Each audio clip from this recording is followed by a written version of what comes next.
ঘোষিত হয়েছিল।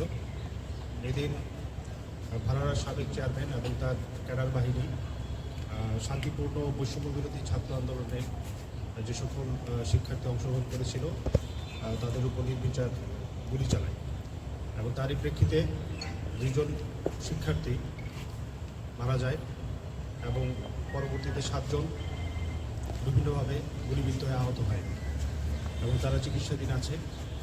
এই ঘটনা পাবনা জেলাসহ সারা দেশব্যাপী প্রচণ্ড একটা আলোড়ন তৈরি করে এবং তার প্রেক্ষিতে আমরা বিভিন্ন ভিডিও ফুটেজ, সিসিটিভি ফুটেজ এগুলো থেকে আসামিদেরকে আমরা শনাক্ত করি।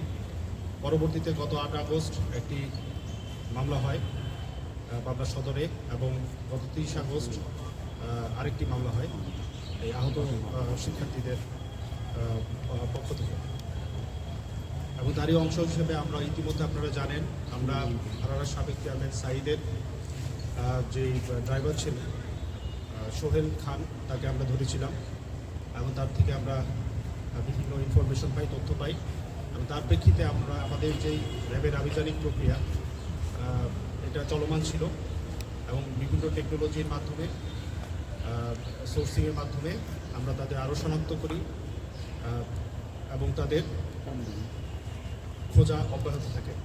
আর তারই প্রেক্ষিতে আমরা গতকালকে র্যাবের গোয়েন্দা সংস্থার সহায়তায় র্যাব 3 এবং র্যাব 12 এর যৌথ আভিযানিক দল ঢাকা মহানগরীর লালবাগ থানাধীন হাজারীবাগ এলাকা থেকে সাঈদের অন্যতম সহযোগী মোহাম্মদ নাসির ওরফে নাফিরকে গ্রেফতার করতে আমরা সক্ষম হই এবং তার থেকে আমাদের আরও জিজ্ঞাসাবাদ চলমান ছিল এবং জিজ্ঞাসাবাদের প্রেক্ষিতে আমরা একটি পরিত্যক্ত অস্ত্র উদ্ধার করি তার দেখানো মতে এবং তার বিরুদ্ধে আমাদের আরও জিজ্ঞাসাবাদ চলমান আছে। সে তো হত্যার সরাসরি হ্যাঁ, আপনারা ইতিমধ্যে জানেন তার ভিডিও ফুটেজ ব্যাপক ভাইরাল হয়েছে। সেখানে ছিল সে নিজে দুনালার সাইডে যে দুনালা অস্ত্র ছিল সেটা দিয়ে নিজে ফায়ার করেছে, তারপর সাইড নিজে ফায়ার করেছে। তারা দুজনেই মূলত ওই স্পটে এবং এই সম্পর্কিত যে মামলা ওরা দুজনই মানে ভিডিও ফুটেজ অনুযায়ী তারা দুজন সরাসরি ফায়ার করেছে। সেই যে অস্ত্রটি গুলি করছিল সেই অস্ত্র উদ্ধারের বিষয়ে হ্যাঁ, সেই অস্ত্রগুলো উদ্ধারের ব্যাপারে আমাদের অভিযান এখনও চলমান আছে। আমরা এখনও প্রচুর খোঁজাখুঁজি করছি, প্লাস আমাদের যে ধরনের টেকনোলজি আমরা ইউজ করতে পারি আমরা করে যাচ্ছি। আমাদের তদন্ত অব্যাহত আছে।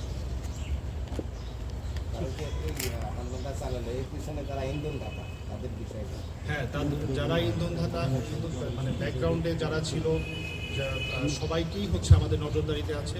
আমরা সবাইকেই খুঁজছি, সবাই আমাদের নজরদারিতে আছে।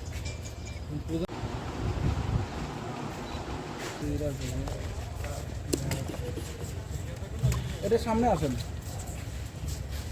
এখানে দাঁড়ান। এই মোবাইল আমরা কি মিটিং ছিল, আমরা কি মিটিং উদ্দেশ্যে আমাদের ডাকে আমরা চেয়ারম্যানের বাসায় আসি কিছুক্ষণ অবস্থান করার পরে খবর পেলাম যে শিবলির অফিস নাকি ভাঙচুর করছে।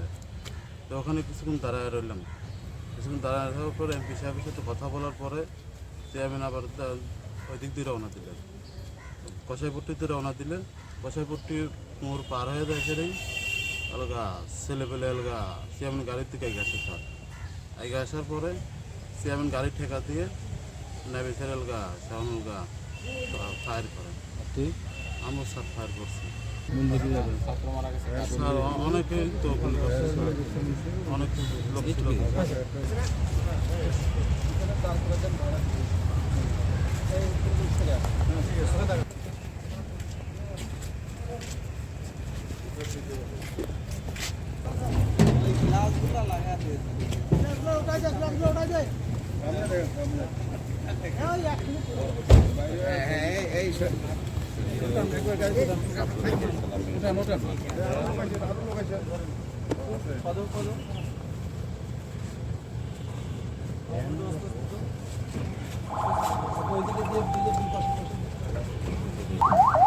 নিয়ে যাচ্ছে রে, তোর বিলের মধ্যে নিয়ে যাবে।